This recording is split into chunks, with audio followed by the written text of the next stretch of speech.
దీపం ఉన్నప్పుడే ఇల్లు చక్కబెట్టుకోవాలి అన్నది ఒక సామెత.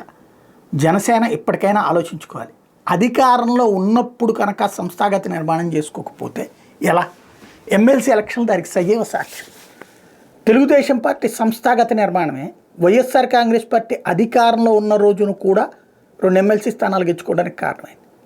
సంస్థాగత నిర్మాణం యొక్క ప్రత్యేకత అది.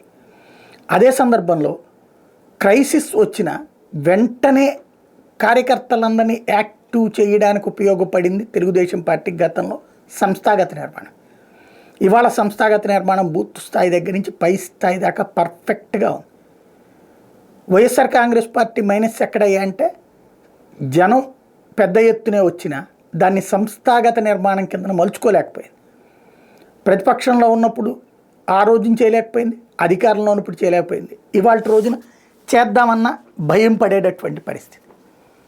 దాన్ని దృష్టిలో పెట్టుకుని ఎమ్మెల్సీ ఎలక్షన్లో తెలుగుదేశం పార్టీ విజయాన్ని స్ఫూర్తిగా తీసుకుంటే, జనసేన శాశ్వతంగా పార్టీ ఉండాలనుకుంటే ఖచ్చితంగా సంస్థాగత నిర్మాణం చేయాలా, బలమైనటువంటి పార్టీగా తీసుకొచ్చుకోవడానికి వీలుంటుంది. అన్ని ప్రాంతాల్లో చక్కటి ఛాయిస్ ఉంది. ఒక ప్రత్యామ్నాయ రాజకీయ శక్తిగా వచ్చి ప్రస్తుతానికైతే అధికార పక్షంలో కలిసి ఉన్నది కాబట్టి ఈ టైంని సద్వినియోగం చేసుకోవాల్సి ఉంది.